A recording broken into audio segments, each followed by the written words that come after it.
I'm going to share something with you that might put me in a very negative light, yeah. Relationships are not my forte. See if someone grabbed up my wife or something, completely different ballgame. I'll walk away from it, and this has been like a therapy session.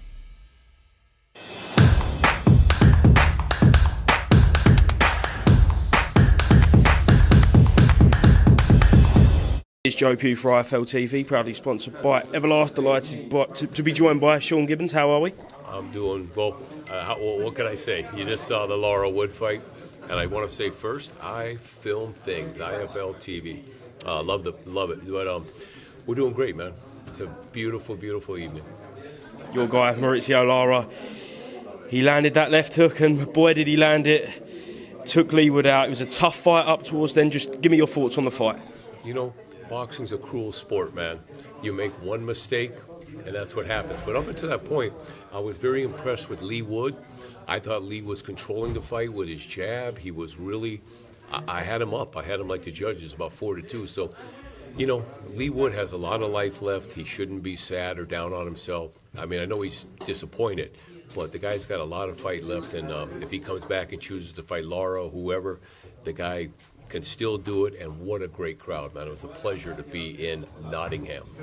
Was there any doubt in your mind that early on in the fight, when Lee looked like he was in control, that Maurizio would land that big shot to finish the fight?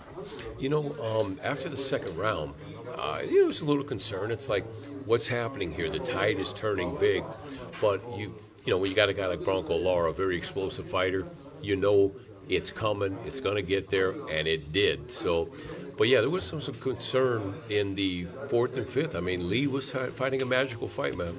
All credit to Lee Wood, but Maurizio Bronco Lara is a special fighter. After the fight, Maurizio just admitted there that he did spit in Josh Warrington's face, right? So, first of all, can I just get your reaction to that? Well, I think there's a little animosity there between the two, and, you know, I don't condone spitting, but it happens. Maybe he got excited and he went to blurt out something, and the spit came out. But I think there's a lot of animosity between those two, and eventually they may do it again and settle the score. This division now is absolutely stacked. You've got Josh Warrington, you've got Lee Wood. Maurizio Lara has just announced himself, certainly to the British fans, but over the pond you've also got Ray Vargas, a fellow countryman. Who would you like to see Maurizio Lara face next? Man, that's a tough one. You know, I'm trying to think of all the guys out there, the champions. You know, Bernardo Lopez, you got Mixayo fighting Figueroa. I don't know, in a voluntary defense, I'm not really sure like who, but someone just wants to come to fight, man, because he's going to give the fight fans big excitement every time he fights. Just very quick before I let you go, Sean, I know you do look after Manny Pacquiao. Obviously, from a British fight fan's point of view, his name's been brought up quite a lot recently. Eddie Hearn's been banning his name with Benn in a potential return fight, which would be a return fight for both of them, but for very different reasons, obviously. Has that fight been discussed?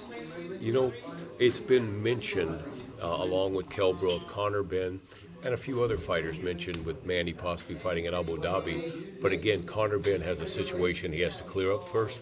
So in the meantime, you know, Manny's just staying active, staying ready, has a lot left to give, and he wants to still fight a little more. So I hope Benn gets his issues cleared up. If not, Brook. If not, whoever the fight fans would like to see Manny, because people still want to see Manny Pacquiao. He's a legend, you know what I mean? He's like when Mayweather, Manny, all these guys, there's still a lot of life and fight in him. So to answer your question, it's just kind of up in the air. Last one, if that fight was to happen between Conor/Kel and Manny Pacquiao, would that happen in Abu Dhabi? Absolutely. Abu Dhabi is the only place right now that's really been discussed, and financially speaking, you need a place like that. And it's a tremendous place. There's over 2 million Filipinos in the area of the Middle East. Sean, thank you very much for speaking to IFL TV, and hopefully catch up with you again on UK shores very soon. Pleasure. Thank you so much, and thank IFL TV.